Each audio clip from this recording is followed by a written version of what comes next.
2024년 세계 선거에 해해 주목되는 첫 번째 선거에서 대만은 민주 진영의 첫 승리를 창출했다. 台湾告诉全世界，在民主和威权之间，我们选择站在民主这一边。中华民国台湾会继续和国际民主盟友并肩同行。台湾人民用行动成功抵御外部势力的介入，因为我们相信自己的总统自己选。 민진당 짜요! 양안 문제도 걱정되지 않는다. 대만이 얌전하고 공손하길 중국이 바랄수록 우리는 반발할 것이다.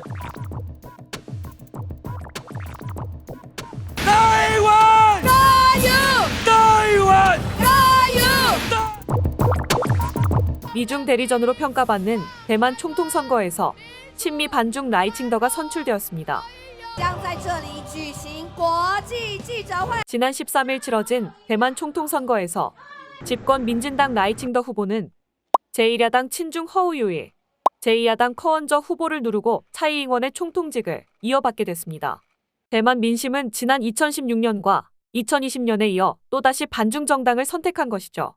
친미 독립 노선 민진당이 재집권을 하게 되면서 중국과 대만 관계는 경랑 속에 빠져들 것이란 목소리가 터져나오고 있습니다.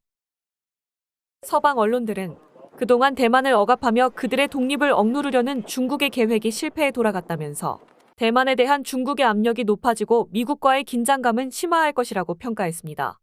미 CNN은 이번 선거 결과에 대해 대만과의 통일이 역사적 필연이라고 강조한 시진핑 중국 국가주석의 강력한 대응에 대만의 반중 민심이 더 강력해진 것이다라고 평가했습니다.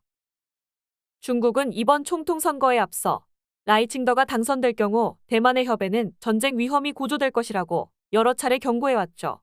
선거 과정에서 그를 배신자, 트러블 메이커라고 부르며 노골적으로 비난해왔습니다.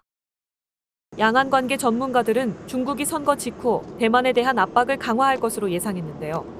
중국 지도부는 즉각 대만에 대한 행동에 나서라는 내부 여론에 직면할 수 있고 라이칭더를 지지하는 미국과 국제사회를 견제할 필요성을 느끼기 때문이죠.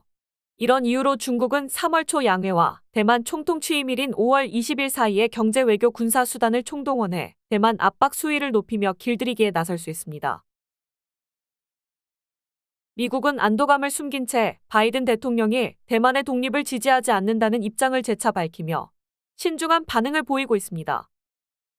라이칭더는 1959년 타이베이현의 시골 해안마을 완리에서 광부의 아들로 태어났습니다.